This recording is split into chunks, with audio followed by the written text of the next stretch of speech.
إن الحمد لله نحمده ونستعينه ونستغفره ونستهديه ونعوذ بالله من شرور أنفسنا ومن سيئات أعمالنا من يهده الله فلا مضل له ومن يضلل فلا هادي له وأشهد أن لا إله إلا الله وحده لا شريك له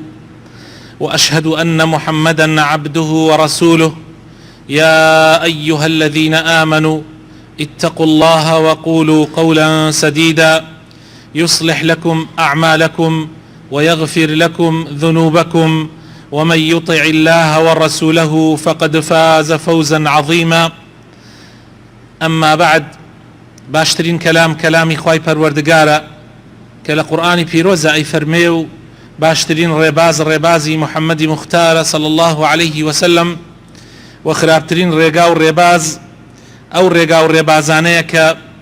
پێچەوانەی ڕێبازەکەی خوا و پێغەمبەری خوایە صلى الله عليه وسلم هەر لادانێک هەر پێچەوەنابوونێک لەگەڵ ڕێبازی خوا و پێغەمبەری خوا نەکبەتی و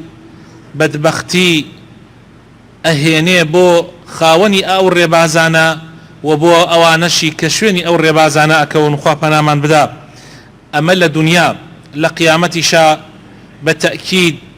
سەرنجامی ئەو ڕێبازانە و هەڵگرەکانی و ئەوانەشی کە دامەزرێنەری ئەو ڕێبازانن بە تەئکید ئاگری جەهەنەم ئەگەر تۆ بەیان نەکردبێ. خۆشەویستەکانم مسڵمانە بەڕێزەکان، ئێمە هەفتەی پێشوو باسی نیعمەتی ئاومان کرد بۆ بەڕێستان و باسی ئەوەشمان کرد کە چەند گرنگە ئێمە دەست بە ئاوە بگرین بە تایبەتی لە ئەم زروفەی کە ئێستا جیهان تێی کەوتووە. خاڵێکی تر کە زۆر گرنگە بیزانین ئەویش ئەوەیە کە بوونی ئاو یان زیادبوونی ئاو کە بەهۆی باران و هۆکارەکانی ترەوە ئەبێ زیاد ئەکات، بەرەکەتی تی ئەکەوێ بەهۆی تاعەت و نزیکبوونەوە لە خوای پەروەردگار. بێگومانیش کەم ئەکات، سەرچاوەکانی بەرە وشکبوون ئەچن بەهۆی گوناح و تاوانەوە. خوای پەروەردگار لە سوورەتی ئەعرافە ئاەتی 96 ئەفەرمێ ولو أن أهل القرى آمنوا واتقوا لفتحنا عليهم بركات من السماء والأرض ولكن كذبوا فأخذناهم بما كانوا يكسبون. كوابو بإيمان هنان وبقرانوا بو برنامي خواي تعالى بركتي خوي أرجيني بركات لاي خواي پروردگاره. پیغمبری خوا صلى الله عليه وسلم لقل أصحاب كان يجاري وهبون چون بو سفر آيان پێنەماوە لە سەحرایەکە گیریان کردو ئاویان پێ نەماوە، حتا تەنانەت ئاوی خواردنەوەش نەماوە. پێغەمبەر صلی الله عليه وسلم فەرموویەتی تەشتێ بێنن، تەشتێکیان هێناوە، فەرموویەتی کێ ئاوی پێیە حتا ئاوی خواردنەوەش چەندێک کەم بێ بکاتە ناو ئەم تەشتە. هەندێک ئاویان پێ مابوو بۆ خواردنەوە، کەمێک چەند کەسێک کردویانتە ناو تەشتەکە. پێغەمبەر صلی الله عليه وسلم دەستی مبارەکی خستۆتە ناو تەشتەکە و فەرموویەتی لێی دەرکەن. جاری وا هەبووە ژمارەیان نزیکەی 1000 کەس بوون، هەر هەمویان چیان پێ بووە پڕیان کردووە جگە لەوەشی کە خواردویانەتەوە. لە بەندەستی پێغەمبەری خواوە صلی الله عليه وسلم لە بین پەنجەکانی پێغەمبەری خواوە صلی الله عليه وسلم سەحابەکانە فەرمن ئاو هەڵەقوڵە. بەرەکەت لە لای خوایە، خوای تەعالا خۆی خاوەنی هەموو شتەکانە. هەر لەبەر ئەوە لە سوورەتی جنە ئاەتی 16 ئەفەرمێەوە وأن لو استقاموا على الطريقة لأسقيناهم ماء غدقا. أجل أو خلقا لسر يبازو طريقتي حق بردوام بن خواهي تعالى تينويتيان أشكيني آوان بودا أبزيني آويكي زور غدق يعني كثيرا يعني زور كوابو أويك بيغمر نوح عليه السلام بقومك أفرمي فقلت استغفروا ربكم إنه كان غفارا. يرسل السماء عليكم مدرارا ويمددكم بأموال وبنين ويجعل لكم جنات ويجعل لكم أنهارا. أما بهمو زماني كان نكتنها بو زماني أو في غمر مزنا كبقومك أفرمي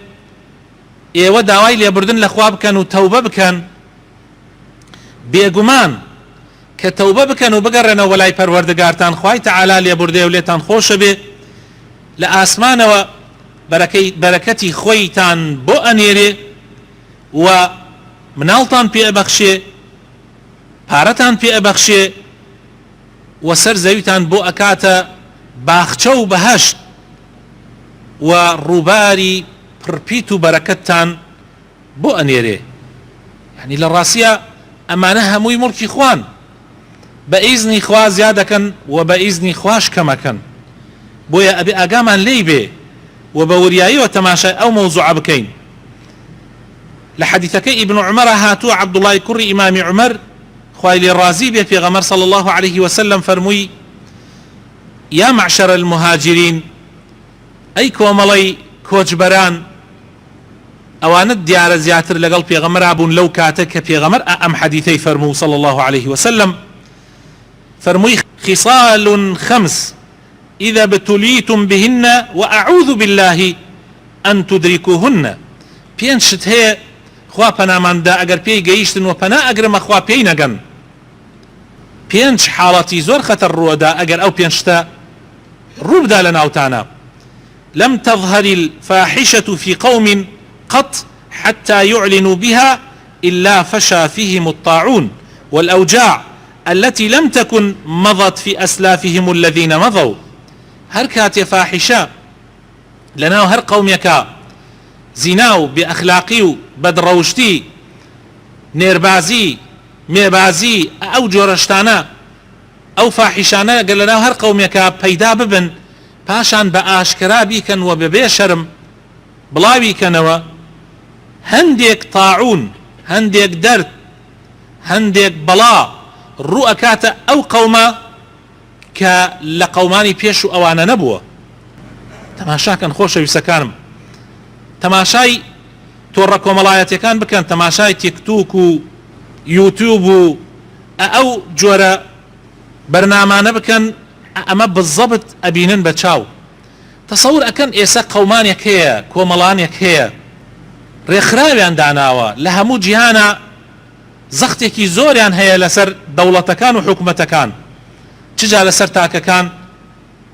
لەسەر ئەوەی کەوا مێ بخوازێ و نێریش نێر بخوازێ یعنی بەڕەسمی ئەوە خۆیان ئاشکران نێربازیەکەن و بێ ئەخلاقیەکەن و ئیعلانیەکەن و بڵاویەکەنەوە بەڵام بیکەن بە قانون بیکەن بە یاسا من و تۆش نەتوانین قسەی تیا بکەین. هەیە ئێستا ڕێکخراو لە کوردستانی خۆمانە و لە شوێنەکانی ترە و پاڵپشتێکی زۆریش ئەکرێن بۆ نمونە فەیسبوک ئەم فەیسبوکەی کە ئێستا زۆر بەمان ئەکاونت و پەیجمان هەیە من لە پەیجەکەی خۆمەوە بۆ نمونە کە نزیکەی زیاد لە 200,000 معجبی هەیە بابەت وا هەیە دا ئەبەزێنین لە ملیۆن زیاتر لایکی بۆ دێ بەر لە ڕەمەزان بابەتێک بڵاو کرایەوە منیش کۆپیم کرد و بڵاوم کردەوە لای خۆم لە پەیجەکەی خۆم ینی کە ئەمانە قەومێکن وانە ینی هینی شەرعی لەسەری تەسەورەکەن لە ماوەی درێژی ڕەمەزانە کامل هەر بابەتێکماندا ئەبەزان لە پەیجەکەی منەوە جاری وا هەبوو تەنها یەک لایکی بۆ ئەهات ملیۆن وەبان سەبوو بە یەک لایک کە ئەویش خۆم بوو لایک مەکرد یەک نەفەر لایکی بۆ ناکرد یعنی هەر نەیەڵا فەیسبوک نەیەڵا بێت ینی کۆمپانای فەیسبوک نامەیەکی بۆ ناردم تیتر جارێکی تر ئەگەر لەسەر ئەوان شت دابەزێنی پەیجەکەت تەواو. طبعا ئەوە زەختێکە لەلایەن کۆمپانیای فەیسبوکەوە و شوێنەکانی تریش حتا تەنانەت حکوومەتەکان بە کوردی و بە کورتی مەبەستەکەم ئەوەیە کە خراپەکاری و فەساد و بێئەخلاقی گەیشتۆتە حەدێ نەک تەنها بڵاو ئەکرێتەوە بەڵکو یان بە ئاشکرا ئەکرێ بەڵکو ڕەواجێکی زۆر زۆری پێدرێ و قووەتێکی زۆر لەلایەن اقتصادیەوە لەلایەن سیاسیەوە لەلایەن کۆمەڵایەتیەوە لە پشتێتی ئیتر چۆن کۆرۆنا پەیان نابێ ئیتر چۆن خراپە و خراپەکاری ئاوا بڵاو بێتەوە خوای تەعالا ئەو بەڵاو موسیبەت و دەردانەمان بۆ نانێرێ ئەوە دەقی حەدیثەکەی پێغەمبەرە صلی الله عليه وسلم ئەمە یەکەمیان دووەمیان پێغەمبەر ئەفەرمێ صلی الله عليه وسلم ولم ينقصوا المكيال والميزان إلا أخذوا بالسنين وشدة المؤنة وجور السلطان عليهم هەر کاتی خەڵک وای پێهات لە کێشانە و پێوانەیە لە ترازووە لە پێوانەیە فێڵیان کرد و غەدریان کرد و کەم و کورتیان تیا کرد ئەوە بە تەئکید چاوەڕوانی چی بن چاوەڕوانی ساڵی نەهاتی و گرانی بن بە تەئکید چاوەڕوانی حاکمی زاڵم و کاربەدەستی زاڵم بن کە دێ پشتت ئەشکێنێ و ماڵەکەشت ئەخوا و ناشتوانی قسە بکەی سێم ولم يمنعوا زكاة أموالهم إلا منعوا القطرة من السماء ولولا البهائم لم يمطروا أجر حركات زكاة ماليان قردوا خير خيراتيان قرتوا حقي خوايا ندع لمال وثروة سامانيانا أو أخوا بنامان بدا دور نية آسمان حرب كاملي بيقريت وليان لجاتي أو باراني كباراني رحمة باراني غضب يعني بسرا أباري أجر لبر خاطري حيواناتو بيد صلاة كانوا بس زمان كان نبي خوي تعالى قطر باراني بنا باريني ولم ينقضوا عهد الله وعهد رسوله إلا سلط الله عليهم عدوهم من غيرهم فأخذوا بعض ما كان في أيديهم هل كاتي مسلمانان عهد و پەیمانی خوایان پەیمانی پێغەمبەرەکەی خوایان شکان يعني نيان بردسر أو پەیمانی کە بەخوا و پێغەمبەری خوایان داوە صلى الله عليه وسلم إلا خوای تعالى دژمنی کیان بەسەر ئازاڵەکە لە خۆیان نەبێ تا حەدێ دژمنی خۆیی بەزەی دێتەوە چونکە خەڵکەکە ئەناسێ پێشینانی کورد قسەیەکیان هەیە ئەفەرمن ئینسان کە سوکاری خۆی ئەگەر گۆشتەکەتیش بخوا ئێسقانەکەت ناشکێنێ دژمنی خۆی ئەگەر گۆشتەکەتیش بخوا ئێسقانەکەت ناشکێنێ بەڵام دژمنی غەریب کە لە خۆت نییە گۆشت و ئێسقان بەیەکەوە ئەبا ئەوە هۆکارەکەی بۆ ئەوە ئەگەڕێتەوە کاتێ زاڵ ئەبن پەیمانی خوا و پەیمانی پێغەمبەری خوایان شکاندووە وما لم تحكم أئمتهم بكتاب الله عز وجل ويتخيروا فيما أنزل الله إلا جعل الله بأسهم بينهم هر كاتيك كاربدستاني مسلمانان حكم دادوريان بشريعتي إخوان نكرد بكتابك إخوان نكرد بريبازك إخوان نكرد بتأكيد لناو خويانا كيشيان بودروسة بيه كيشي ناو خويان بودروسة بيه دو بركيو خوري ناو خو بيا بيه واي بيدي أم لأو رازينيا ليه داو أي كوجيه أو لأو رازينيا ليه داو لناوي با هر كاتي كاربدستان حكميان بشريعتك إخوانا كرد توشي أو نقبتي أبن يك أخون أم حديث إمامي ابن ماجه وإمامي بيهقي إمامي حاكم الروايات كردوها وإمامي حاكم فرمي صحيحة وهروها إمامي ذهبيش موافقي كردوها بتأكيد خوش يسكانم أما إسمه بتشاي خومن آثاري أما أبينين أبو هريرة بما نجرته أفرمي في غمري خواه صلى الله عليه وسلم باسي كابرايا كي كرد أم كابرايا لسحرايا كابو لدشتايكا جوي هورك فيابو جوي لدنجيك بو لناو هوركوا دنجي هات فرموي اسقي حديقة فلان بچو آوي باخكي فلانة كزبدا